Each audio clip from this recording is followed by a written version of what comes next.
I'm a I'm a second-year graduate student at University of Houston Clear Lake, majoring in digital media studies. And first, I just want to say thank you to Ms. Sandy, Ms. Glenda, the entire scholarship committee, and Media Alliance of Houston for letting me finish out my academic year so strongly.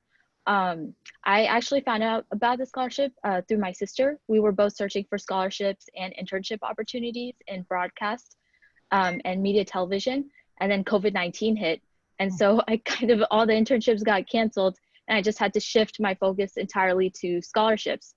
And I work on campus too, so all of my hours got cut. So this scholarship is gonna make a huge difference as I complete my second year in graduate school. So just wanted to give everyone a big thank you. Thank you, Saba. We appreciate you and appreciate being live on with us today. Next up, I want Glenda Carmen to introduce our next MAH scholarship winner. Sure. Glenda. Thank you, Sandy. I'm very proud and honored to announce this year's scholarship winner, David Butler. And I first met David because he was an intern over at KTRK. And I saw the willingness to work and learn as much about our business as possible that he showed. His initiative was very strong in his work ethic, and I got to know a little bit more about him, and I was just blown away by how excited he was to be in the business, and it reminded me of my own experience. And then I watched his video, which starred his mom and dad in the opening role of talking a little bit about David and his pursuit of education versus sports. Not that sports is a bad thing, but I thought that making education his #1 priority is important in every facet. And the more I learned about him, the more I found out that he had been an intern over at ESPN Radio. He's also done KTRK's internship in our sports department and other areas of the station. He has also had a sports show on TSU's campus, and he writes for the newspaper there, the university's newspaper. David, I'd like for you to just say a little bit about yourself. And okay. I think that you've got your support group there. I think I saw your mom, and I'd like Hi everybody. Yes, I love that support. I love it. And just wanted to introduce you, David. Thank you so much. So yes, ma'am, I'm David Butler. I go to Texas Southern University. I'm a senior. I'll be graduating in November. They pushed it up because of the pandemic. But first and foremost, I just want to thank Ms. Glenda for believing in me and my creativity and my ideas when I was an intern at KTRK. My whole objective was to do so good that you guys remember me when I leave. So I'm so glad that you guys remembered me. That was my whole objective. I just want to thank the Houston Media Alliance for the scholarship and you guys believing in me. And for the ones who did see my video, I didn't think, well, when I put it together, I didn't know how good it was going to come out. It was just a clear little idea that I wanted to do. When I finished editing it, I was like, yeah, that's special. So I just want to thank you to everybody for just giving me a chance and believing in me. Awesome. Thank you, David. Congratulations. Thank you. Brivik Media has also generously donated a scholarship again this year, so we're very grateful to them. Christy Coe will introduce our next recipient for the Brivik Media Scholarship. Yes, thank you, Sandy. It is definitely my pleasure to announce the Brivik Media Scholarship winner. Her name is Ariana Compton. She is very involved at Texas Tech. She has an extensive resume, and she also has a 4.0 GPA.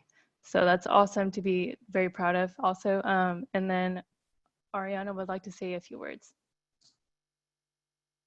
Ariana Compton, and I'm a second-year transfer student at Texas Tech. I originally did some time at Lone Star, so I'm from the Houston area. I'm just here for school, and I just wanted to thank the scholarship committee.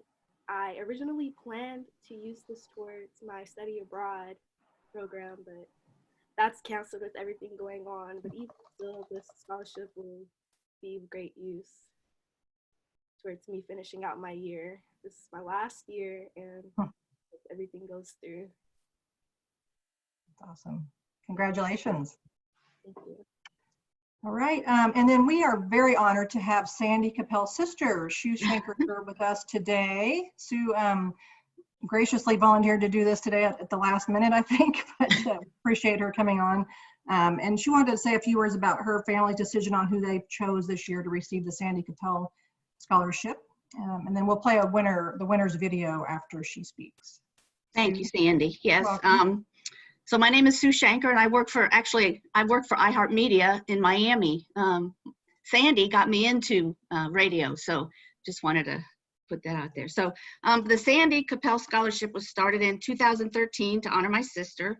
And each year, the Media Alliance of Houston gives an outstanding Houston area high school senior as they enter college to pursue a career, this scholarship, the career in media. This year's winner is Madison Morris. Madison will be attending the University of Texas at Austin to study public relations and communication. So both Madison and Sandy have a love of sports. So no matter what city Sandy lived in, she was always a dedicated fan. And I know that she loved the Astros and the Texans. So she was always dressed up, ready to go to all of the games. So Sandy is the daughter of an artist, and she inherited our dad's creative genes, and therefore she'd also appreciate Madison's passion for photography.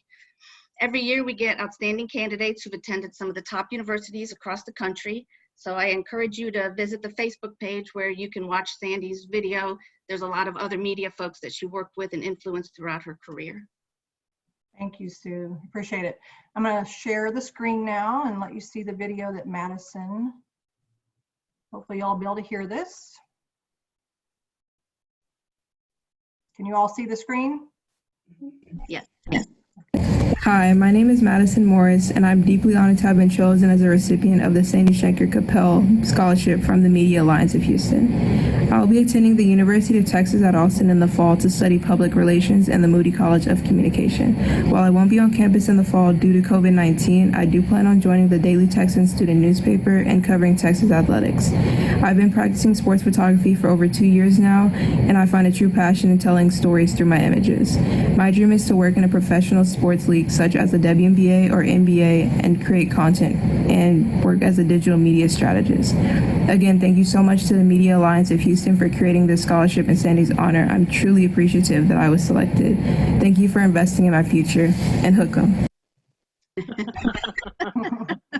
Awesome. Great candidate. So we appreciate all of the scholarships. We had so many this year, over 40, I think, around 40 scholarships. So it was a good year, and I'm glad we were able to award some this year, despite the challenges. Thanks, Alberto. Appreciate it. No, thank you, Sandy. You and Glenda have done a tremendous job finding us the applicants that were very qualified and then making the hard and difficult decision of who to award it to. So thank you for your efforts, you and your committee. You guys have done a wonderful job. And honestly, I'm glad to give them this money. So we'll be writing those checks for school. With that being said, I want to start our program, and I want to make the introduction to our moderator, who comes to us, a very phenomenal and amazing woman who's been to some of our luncheons, in fact. And so when she had time to do this, I was very honored to have her. So I'll let her take it over, but Ms. Kim Davis, it's your show. Take it away. Well, first of all, thank you for having me. It's great to be with you guys again, and congratulations to all of the scholarship winners. All right, so we have a fun topic today. We're going to jump right into it. I'm going to first introduce the panelists. We have Keisha Sutton James, who's the founder and president of Sutton Bottoms Productions and the chair with Alliance for Women in Media, all the way from New York City. So welcome, Keisha. Christina Johnson is the head strategic marketing manager in Houston for Cigna. So welcome. And last but definitely not least is Tracy Chavez, who is the executive vice president with the Publicis Group. And she is in Dallas, but she has lived in Houston. So we will forgive her for that. Welcome, ladies. And I want to jump right into it. If each of you could just briefly tell a little bit about what you do and where you're from, where you went to school, just so that the group can know a little bit more about you. We'll start with Keisha. Hi, everybody. First, thank you guys so much for having me here today. I am in New York, so I hope you forgive me for that. I'm a native New Yorker, but my grandfather is actually from San Antonio, so we've got lots of family in San Antonio and in Houston, so maybe you make allowance for that. So the background, it's a long story. The long story short is, grew up in Harlem, New York, went to Tufts University, and then worked in kind of different areas, and then really far background is that my family started its own media business when in 1970. So my grandfather, his name was Percy Sutton, and he was a politician and an activist and an attorney. He was Malcolm X's attorney. He was a Tuskegee Airman. Many members of our family went to Texas Southern, by the way. Many members. He went to Prairie View, but that's neither here nor there. But he started this business because he thought it was important that we as African Americans be able to tell our stories authentically from our own voices, and that we control our narrative, and that we also impact our community in a positive way. And politically was the way that he was most interested, given the fact that he came from a political family and he was a politician. And so I grew up with our family owning radio stations like WBLS and WLIB in New York, KBLX in San Francisco. We used to own KSJL in San Antonio. Anyway, I had not worked in the business, growing up, because we also owned this little theater called the Apollo Theater. And that was closer to home. And my mom worked there, and my parents were separated, and she worked at the Apollo. And even though it was my father's family business. And so I worked at the Apollo. And so after I got out of college, I said, well, I should spend more time in this radio business, just because it would be silly not to. So I did that. And then I went to business school at University of Pennsylvania, Wharton School of Business, and then worked in banking for some time, because I thought it was important to spend time kind of establishing myself as a professional and exploring the world before, if I were to come back to media, because I didn't want for me to come back to me. I didn't want to join the business by default. I didn't want to just to do that because it was there. I wanted to, it was a beautiful blessing that it was there, and it provided a most unique upbringing, frankly. But I wanted to make a decision that was right for me and for the business, so that I was not bringing valuable skills to the business. I didn't want to abuse the business in that way, as some of my family members had done. So I spent time working in banking at JP Morgan. That was horrible. And then I did some soul searching and realized that, that so much of what was important to me about the business, so much of what was important to me matched up really well with Inner City Broadcasting, which is the name of our company. And I won't get into that, to that just because I'm trying to keep it brief. Then I joined Inner City, and the long story short is my timing couldn't have been worse, because I came there in 2007, left JP Morgan, huge bank. All the banks fell apart when the recession hit. All of the money fled to JP Morgan, Goldman Sachs, So I could have made a mint and I could have been there. But worse yet, our business.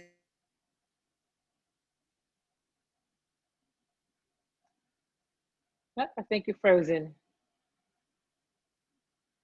All right, we're gonna come back to Keisha because she's having, this all is virtual, so we'll have some of these freezes. Let's go to Christina. Christina, if you briefly just tell us about what you do and how you got to where you are right now. Hi, yes, thank you again for having me.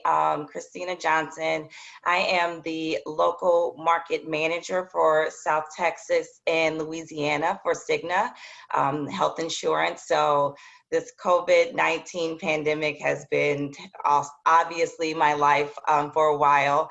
I am born in Houston, but I was not raised in Houston. My parents are both originally from Houston. My dad is from the Crosby Barrett Station area, and my mom is from Third Ward, Jack Yates alum. And unlike most of you guys, they're Prairie View alums. So just wanted to call that out, even though I didn't personally go to Prairie View. That's kind of my family school.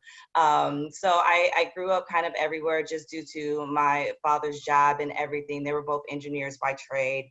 But my dad moved us around quite a bit. So I had lots of different experiences jumping around, starting off 7 years in West Virginia. So obviously used to diversity and inclusion and everything. Spent many formative years in St. Louis and graduated high school actually from Akron, Ohio, and then moved back to Missouri because I hated Ohio, and went to the University of Missouri, Columbia. Go Tigers. I originally went because I thought I was going to be a sports publicist and be in PR and do the whole journalist route because, you know, not sure if you guys know, shameless plug, Mizzou has the #1 journalism school in the nation. So went there for that. Changed my mind very quickly because I realized that was a little bit too cutthroat for my opinion, but I knew I wanted to stay in the same world. So I got my start in advertising in 2006 when I graduated. However, it was not the fun advertising that I think many of you guys are striving for. I worked in Yellow Pages advertising during the Academy bus. So my first job out of college was also my first time getting laid off because obviously that industry is no longer. So lots of learning lessons there. From there, I was based in St. Louis, so I worked for one of the enterprise rent-a-car actually and did marketing from every aspect, web analytics, email campaigns, direct mail, social media, until I moved back to Ohio, which leads me to say never say never. Moved back to Ohio where I worked in financial services and worked directly with a lot of different financial services, broker houses and things like that until I decided to move back to Houston to be closer to family. And then that's where I got my start at Cigna. So my career is, I'm a category jumper because at the heart of everything, I am a marketer by trade. I love all things marketing. I've done some of everything from experiential marketing and lots of different events and branding and everything. So that is my passion. In my current role, I manage all of the marketing from an enterprise level down to a localized Cigna perspective in South Texas and Louisiana market. So I cover Houston, San Antonio, Austin, the Valley, and all the way through Louisiana, and just really focusing on supporting the business strategies for that. But a big part of my role is also really working with the community, which, as you know, all 3 of those cities in Houston are very different and very diverse cities. So diversity and inclusion, even though it's not in my job title, it's definitely a big part of my role. So that's me in a nutshell. Thank you, Christina. Okay, we're going to go to Tracy, and then we're going to let Tracy tell us a little bit about her background and what she does, and then we're going to get into the questions so that we can make sure that we do what we came for. Tracy, absolutely. Welcome. So I'm Tracy Chavez, and I was born in New York, but raised here in Texas. So I'm kind of a hybrid. I love both places, but definitely love Dallas and Houston the best. I started my career, I graduated from high school and went straight into the military. I served in the United States Marine Corps for 6 years in the legal division. I wanted to be an attorney, but I became a mom, so I ended my military career and fell into advertising. And I worked for, in the first 6 or 7 years, I worked for 2 wonderful women who inspired me and helped me develop my creativity as well as my negotiation and in strategical planning and activation skills. I feel like probably the most important and relevant job I've had for this discussion was down in Houston, actually, at Lopez Negrete, where I was the director of communications planning. In that role, I was able to really learn to appreciate more than I ever had the importance of having diversity within the workforce and the importance of having those different thoughts and insights that diversity can bring into a team. I moved from there to JCPenney, where I was on the client side. So I've had both agency and client side experience. And at JCPenney, I was really given the platform to hire and recruit who I wanted to. And I developed a very diverse and powerful team there. I was there for over 6 years on the client side. And then JCPenney had a little bit of a struggle, and other opportunities became available to me. And I had worked for Starcom when I was working on the agency side for the General Motors, on the General Motors business. So I returned back to Starcom. I moved to Chicago. I lived in Chicago for about 3 years recently. I became the lead for all local across Starcom and all the different clients there. Also had the capability and building diverse teams and working across multiple varieties of products. So got to use all kinds of multicultural partners and vendors, and have really enjoyed that. Recently, I was asked to take over as the local lead across the group, so across the Publicis group. So I am now building programs that advance automation, measurement, savings capabilities, and the product in general, which will then now require more diverse talent. And at Publicis, we really believe in creating a multicultural talent pipeline by connecting with different schools and different institutions that will help us do that. So I really felt like this was a great opportunity to speak on this matter at this juncture in my career. All right, thank you so much. Okay, so I want to jump right into it. So the title of today's program is Making Diversity and Inclusion a Normalcy. And I think that on May 25th, when the world turned upside down, whether you work in the space of diversity and inclusion or not, we all are really a part of it. And so what I'd like to start with first is, if each of you, or whoever wants to start, is there anything different at your place of business or your business model as it relates to, and I like to use the word equity and inclusion, because to me, diversity has become somewhat of checking a box. So is there anything different about the way your companies are doing business or operating since we came into this second pandemic of racial equity? Yeah, and if you guys can be a little start. briefer so we can try to get through everybody. Go ahead, Tracy. Yeah, I can start because absolutely. Leadership at Publicis has taken, some of the first steps in really publicizing where we stand within a diverse portfolio and how we are, from a staffing perspective, from a leadership perspective, we've looked into that. Always room for improvement, no doubt. And so really digging into our talent pipeline, really building events and that allow us, almost like what Alberto said earlier, to bring the information out to the communities so that they understand what working in media and marketing is all about. Because I think there is a gap in just understanding what does a media buyer do? What does a data analyst do in the media community? And I think we need to let people understand that, so that they'll know what to be interested in. So that's one thing I think we're working on, is really opening up that talent pipeline to get understanding of what these roles and jobs are about. Because I think if we do that, we'll get a better and a more inclusive pool of candidates to choose from within the hiring talent. All right, thank you for that. Christina or Keisha, either one of you? Sure. So Cigna has definitely made some changes and are taking the approach. So they initiated with starting off, I think that Saturday after everything happened, they really started off with addressing the situation head on and initiating conversations. And I think that's the most awesome thing about Cigna, is because, Kim, to your point, it feels like diversity and inclusion is so much about checking boxes.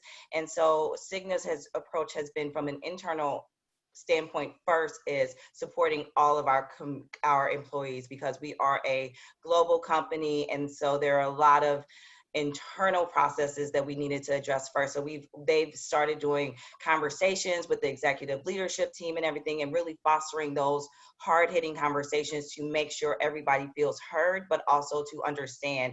And then the second part of that is starting to roll out things from an external perspective and supporting programs in local communities in which HBCUs. We just recently did a partnership with Howard University, and then we're providing resources and everything to a lot of our clients in the community. So a lot of my local clients have reached out to me personally because they've seen all the good work that the company has done, and trying to figure out how they can begin having those important conversations with their internal resources, because we really feel it starts internally first. Mm-hmm. You have to make sure you're all on the same page and have the solid message before you can go and impact from a business perspective.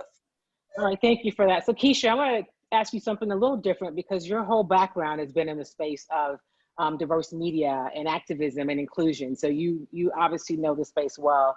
Can you just talk about the importance of agencies and media buyers knowing the value of the diverse voices and platforms and content? If you could maybe talk about that. Yeah, absolutely. So interestingly, God, why am I blanking on it? Well, it was called there was a mandate. I'm totally blanking on it all of a sudden. Sorry, there was a mandate a campaign that my dad actually led that was a campaign against the not buying Black media mandate. It was like I forgot what it was called. It was called like no Black media, meaning that the buyers had been at the agencies had been instructed not to buy Black media, not just Black owned media, but Black media, any media that was targeting. It's called a dictate. Thank you. Jeez. I don't know, the brain, you see where I am with my iced tea. I haven't had enough. Anyway, my dad actually led that campaign, and it has multiple layers of impact. One, obviously, it's whether or not the agencies are reaching diverse audiences, or just assuming that they're there because they're in general market, or whether if they're spreading dollars only on general market outlets, they may be assuming that they're going to be reaching diverse audiences. Two, it's determining whether or not these stations that are targeting people of color actually survive, these outlets rather, I should say, whether or not they actually survive. Three, it's determining whether or not there is success in the Black owned agency space. So, many times the general market agencies are partnering with the Black owned agencies, these days, there's so many fewer of them. But they would partner with the Black owned agencies, and if they're not targeting those outlets, they're not spending money through that. So it's a whole other segment of the industry. So whether you're talking content, the actual outlets, the agencies, and then of course the community, whether or not the communities that these stations, I'm speaking radio right now, but television outlets are reaching, whether or not they're getting the resources that are coming through these different outlets, whether television, radio, digital, it's huge, and that determines whether or not that content is given voice, and that's what is so it's all very important, whether it's the business side of it or the voice giving, whether on the journalistic or creative side.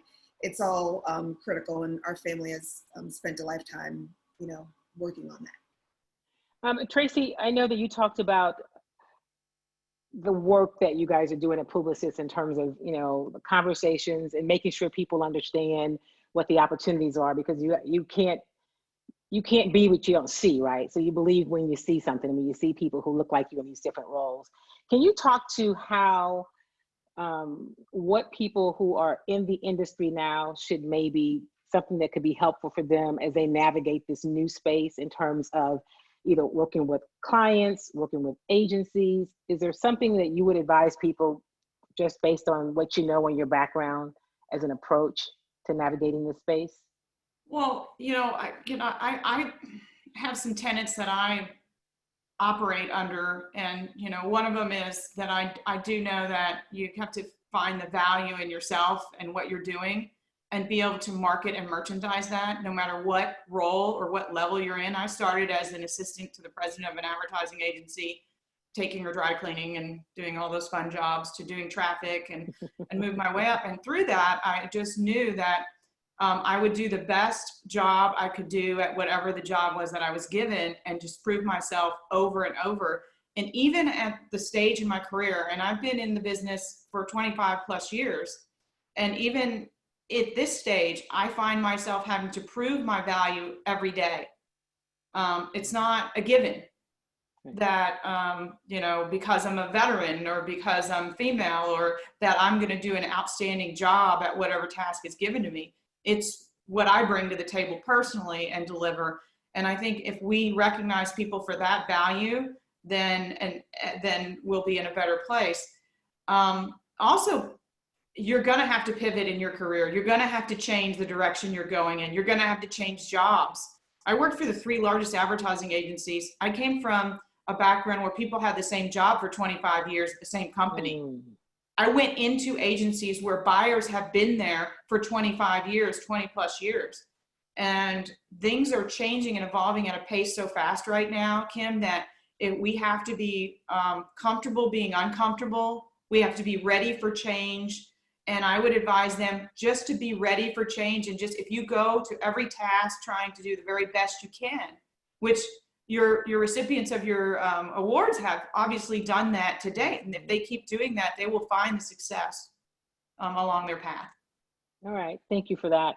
And either Christina or Keisha, kind of piggybacking on what Tracy just talked about, for hiring managers that want to make sure that they are having more diverse teams, you know, and that maybe has always been the goal, but today, as we talk about making this a normalcy, it looks different. What kinds of things should they do to make their positions be attractive? Because we know that each generation, there's diversity in terms of generations as well, and what they look for, whether it's, you know, social buy-in, you know, compassion. What kind of things should hiring managers do if they want to make sure that they're being attractive to diverse prospects for positions? I think, in my opinion, because, you know, from the perspective of I'm still an employee too, so I still, you know, go through the process. So I would think from my perspective, you know, one of the things that really drew me to Cigna is that they didn't just look at my experience per se that matched up one-to-one with what the role is, but really looking at skill sets and personalities, because when you're building a team, it's all about chemistry. And so I think that we have to get past the just answering and asking those questionnaires, that standard, what is your weakness, what is your strength, and really start having conversations with people. Because again, diversity and inclusion is about understanding who people are and having different experiences and bringing those different life lessons, and not just looking different or having a different background, but still being the same kind of person and everything. So what I really liked about when through my interview process and everything is, you know, for me, I had to make a stance. I decided a couple of roles ago that I was no longer going to do the code switching thing, which I'm sure many of you are very familiar with. And so I showed up as this Christina with my natural hair, with my sometimes too brash voice, with my big earrings, and they appreciated that. And not only do you have to appreciate it during the interview process, but you have to make sure that you're encouraging it during the actual job, because a lot of times we hook people in, and then when you get into the role, they're just like, well, that's what we wanted you for, but now we need you to look like this. And I feel like part of fostering that true diversity and building that team means allowing people to shine as you hired them to do. I think, Keisha, you were about to unmute yourself. Also, if any of you have questions or things you want to know or ask the panelists, just drop it in the chat and we'll try to get to those as well. Keisha. Yeah. I just, first of all, I was part of what Christina just said. Is part of what I was going to say, which is that, you know, the belonging is an important word, that, you know, you create a culture that accepts and encourages people to belong, that regardless of what they look like, where they come from, how they talk, move, dress, you know, eat, blah, blah, blah. The other thing that I'll say though is that's really important in my view is having really strong kind of mentorship, sponsorship, if you will. So, you know, having people who are dedicated, senior,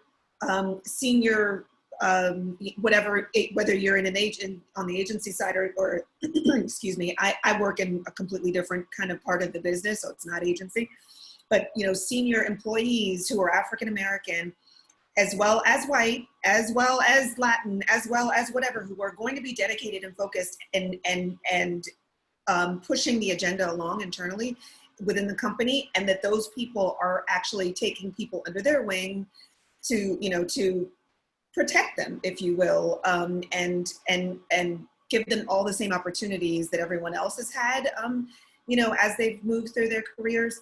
I think that, you know, having senior leadership out front and people knowing that there are people who are vested in their success is a really strong and compelling recruiting element, if you will. Thank you.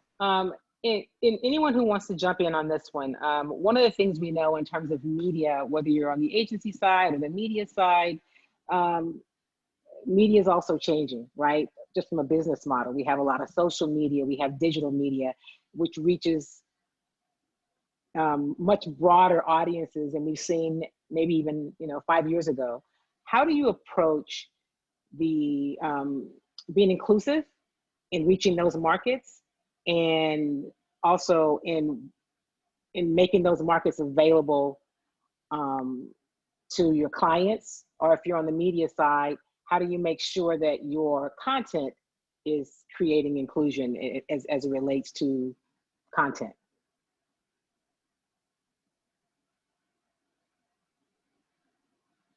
Did I lose y'all on that one? No. I think we're all waiting for each other to say, I'll go first. Okay. We're just, I'll address that. The media marketplace is evolving faster than it's ever done before.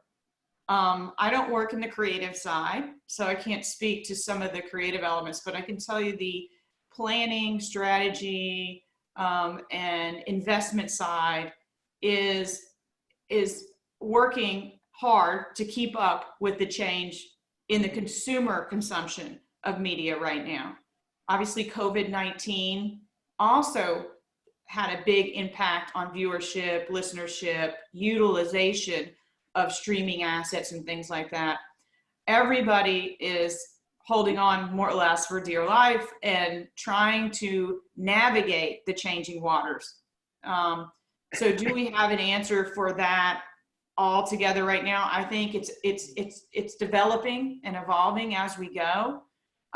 Definitely agencies are putting client first, audience first, data-driven, strategical thought leaders in place, and trying to change processes so that they can integrate all the different channel dynamics that are happening.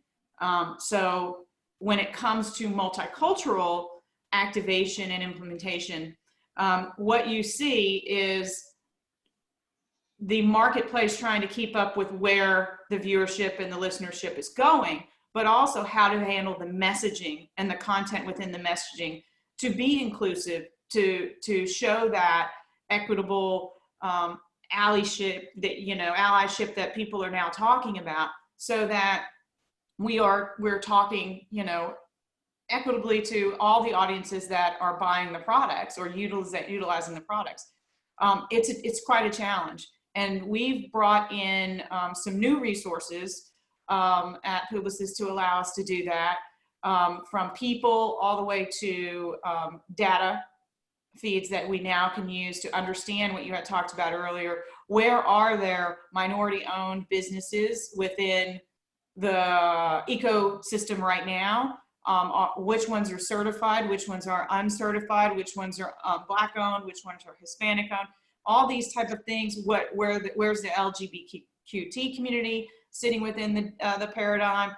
And we knew this to a certain level with the tools we had before, but now we're going even deeper, trying to make sure we have tools that align to that even more succinctly. So it's all this, it's happening at one time, right? These two convergences of worlds of technology advancements and you know, society advancing and being more open to diversity and inclusion. So I think the next year is going to really showcase some amazing work, because people are digging into those tools and learning so much about diverse, you know, the diverse nature of our audiences.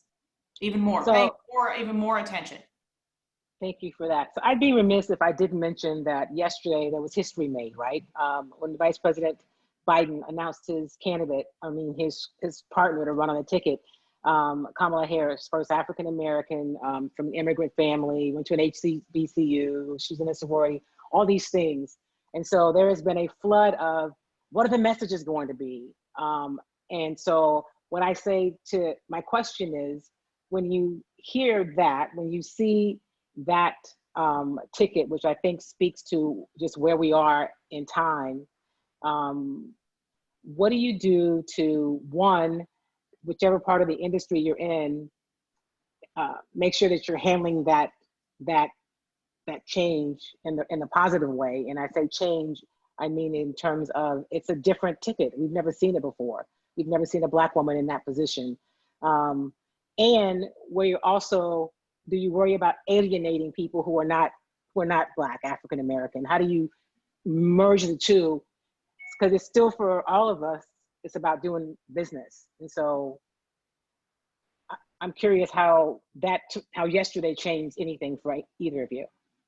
I will say for my company, Cigna, we're very conservative. So we don't, from an external standpoint, you know, outside of our PACs, we don't really comment on politics and things like that. And so I think that's something that as media and as marketers and everything, we have to be mindful of our company's brand and to support it. So personally, exciting news for me, but I don't think from a marketing perspective in my world, it doesn't change anything because again, we don't really, I mean, the politics space that we are really focused on are, you know, the healthcare policies and everything like that. So while it's really cool, that's something that we're able to, so that's where we have our ERGs, which are employee resource groups and everything, where we can connect with like-minded people and everything, which would be appropriate for those type of conversations.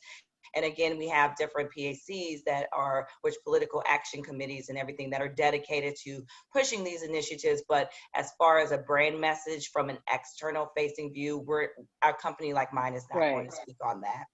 Okay. And I'm the complete opposite, which is like my life mission is to be the complete opposite because I do feel so strongly and passionately about on the political side. I'll say this moment for me is, frankly, since George Floyd's passing and murder, but specifically in this particular moment as of yesterday, the reckoning was the word that first came to mind in that first 24 hours, and it has been used and used and used. But this moment is, you know, we as Black people have, and all kinds of people who are, quote, minorities, have for centuries had to figure our way into, you know, the white world. And now the landscape has changed such that marketers, agencies, political candidates, everyone's got to now figure their way into the Black world, into the Latinx world, into the LGBTQ world. And what you said, Tracy, about digging in to these resources is so important. And that's frankly what we have done for centuries. We've had to, the code switching comment, we've had to, you know, what's the word, configure our brains in a way that we could think, how would they find me acceptable? How would they perceive me when I walk, you know, into this room? How will they perceive me when I walk into this gas station, convenience store, whatever it is? And now, you know, it's important. And Tracy, I was thinking as you were talking about how the question, I'm sorry, that you asked him was specifically in the digital world, but I was thinking whether you're talking digital marketing, whether you're talking recruiting people, whether you're talking retaining and promoting people, it's the digging in. Whether you're talking about, you know, whether the content that you are using to reach these audiences, whether you have to dig in to find authentic voices, you have to dig in to actually reach the audience that you're going, and so that it's not, as I said when I started in my opening remarks, you know, a story being told from the white interpretation of what the Black world is. It requires a digging in across all these different kind of matrices, if you will. So I kind of touched on a number of points that I've been holding on to over the last couple of questions. I'm psyched about Kamala, and I think that is going to be a super game changer because she's Black, she's Asian, she's an immigrant, she's a woman. There is no, I see this as like a stake in the ground right now in this moment where there is no way to ignore the sea change that is occurring in our country. So we're winding down on time, but I wanted to say this. We talked about from the beginning is about having these important conversations and inviting people into these conversations. Do either of you have suggestions or can share a brief experience about something you've seen or done to make sure that we are also including everybody in the conversation? Because what I've experienced some in just my space of work, there are people who feel a little alienated. They're concerned that there's so much of this talk about diversity or equity, and they feel as though, well, what about me? What do you say to that? Because it is about a collective voice. And so while we may say, those of us, I say we, I may say, well, I've been saying, what about me for 50 years? But understanding for others, it's so different that now we're able to freely talk about inclusion and equity. How do you advise people to be a part of it and to not feel left out? For me, I started because I struggled with this. You know, I felt like I was dealing with some sort of PTSD because when George Floyd was murdered, it was, you know, I'm in Houston and he went to the same high school as my mom. And it's so heavy that we're dealing with this and everything. And then it's like you're forced to relive everything that you've kind of suppressed to be or able to be successful in your career and everything. Because I mean, the reality of it is if we spoke on every microaggression or instance of racism, then we wouldn't get any work done and we would be miserable people. So I think I really struggled with the fact and just hearing all of the conversations and everything. And actually that's kind of what introduced me to this organization and everything, because I wrote a letter to my team and shared my experiences, because I think that it is very easy to say that to focus on the police brutality aspect of everything. And so it's very easy for other people who don't understand that's just the tip of the iceberg to dismiss a lot of things, because it feels very much of that's those Black people over there who were doing wrong. And so what I did is I shared my personal experiences from being in elementary school, being called the N-word, or being in high school and being teased, or being in the workplace and feeling not a part of the team and everything. And I shared that with my team and my leadership, and even shared it with Nakia, who works with this organization and everything. And because I feel like that's a good start for the conversation is you have to put a face on it. You have to put a face and say, it's not just those people over there. I'm your friend, I'm your teammate, I'm your colleague. But then on the flip side of it is you have to also create a safe space for those people who don't understand to have those conversations, because they're scary. And I've always been that safe place. My people are the Rainbow Coalition and everything. Like, I mean, some of my friends have very, very different personalities and opinions than me, but I've always been a safe, non-judgmental space for them to come and ask those hard questions and everything, because it is scary for people. They don't want to be offensive. They don't know if they're going to ask a question and set you off. So I just say, have those conversations, create a safe space for it, but also don't dwell too much in we have a lot of problems to overcome. There's been a lot of bad things that happen. I'm very big on figuring out solutions instead of really talking about the problems. I'm one of those people that I'm gonna state and address the problem once, which is why I wrote the letter, because it's a consistent message, but then let's talk about how to fix it. I don't wanna dwell in that ugly space. So I think that's kind of what's been working from my perspective. And I've been having a lot of meaningful conversations based off of that. And I feel like I've seen a lot of change in people's behaviors that I thought would never change. Before we go, because we're short on time, we have only a few minutes left. Juana's put some interesting resources in the chat. So I would encourage you to look there for counseling and crisis counseling here. But I want to just ask both Keisha and Tracy, if you could briefly say what's one thing you would encourage people to do in this current space? And it could be about anything, one offer to navigate it. And we have a couple minutes, so we'll go with you, Tracy, then we'll finish with you, Keisha. I think that somebody mentioned it earlier, and the one thing I wrote some notes down because I knew you were going to ask this kind of question, but networking across your organization, networking within, up, down, sideways within your organization, being parts of the BRGs, resource groups, being active in this kind of a discussion and dialogue is so important. I have stayed connected with people who have supported me in sponsorship and things like that for years.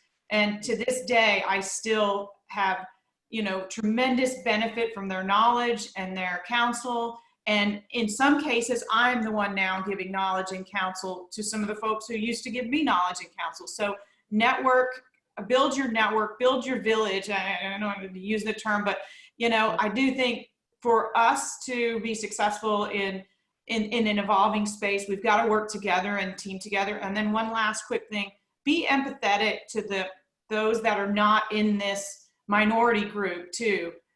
Be open-minded. They may not have always been open-minded to us.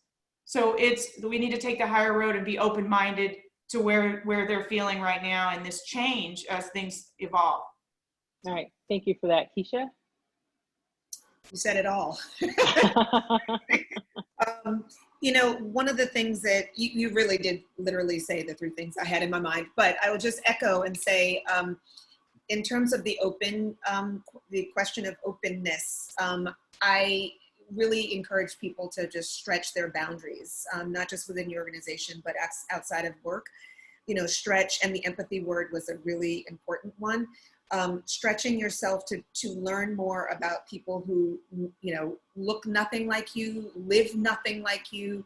If you're straight and don't have any gay friends, go find some, you know, some gay folks and try to understand what it's like to walk in those shoes. If you're white and you've literally, there's so many people who are, you know, live in an entirely white world, who don't have any experience except for at work, where they encounter Black people.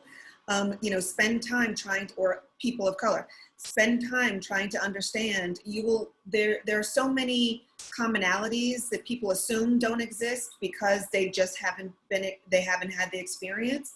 So, you know, spending time with you know, people's families and you know, understanding what their sororities look like and what their fraternities are like. And so I'll just say, you know, just being open to learning and pushing your own boundaries will help you grow, not just as, will help you grow as an individual, as a professional, as a human being, as a child of God. All right. So first of all, thank you guys so much. Thank you to the Houston Media Alliance for having this conversation. These conversations can be tricky and uncomfortable, but they're necessary. So thank you for allowing me to help to lead it. I hope that you guys got something out of it. We are up against the top of the hour. Somebody just put in the chat if you could include social media handles. I know you're going to send out a recording, so maybe that's something, Alberto, you will do so that people can stay connected. And I just say, you know, kudos to you for being a part of this conversation today, because the fact that you showed up means you're interested. So I'm glad I was able to be a part of it. Alberto? No, thank you, Kim. Just to tag on, like, thank you for leading this discussion. This is always, you know, a tricky discussion. I think you did a wonderful job navigating through the ins and outs and the issues and challenges that we face. And the panelists, all of them shared great experiences on, you know, on everything that they have been through. So it's a welcoming discussion that we wanted to touch on. It is the #1 topic that our survey, that when we did our survey, the members said they wanted to hear. So it was a voice that they shared, and we wanted to address that and you know, welcome it in this discussion. Next thing I will say before we end, thank you to all the scholarship winners today. Yeah. You deserve that, this money that's coming to you. A lot of people, you've heard their stories started the same way with you. So hopefully one day you can be a moderator, panelist like this, and in their shoes, being the next executive vice president. So keep going and get that degree. Other than that, thank you, Nakia, who set this up, our diversity chair. Kudos to you for, like I said, handling this and taking on this discussion as a pro. But other than that, we'll see you guys. We'll send out more information. We'll send out the media handles if you guys want to get in touch. A lot of people want to follow all you three women, as they should. And I will get that from you all so that we can share that with our members. But thank you all. All right. See you guys. Thank you. Bye. Thank you.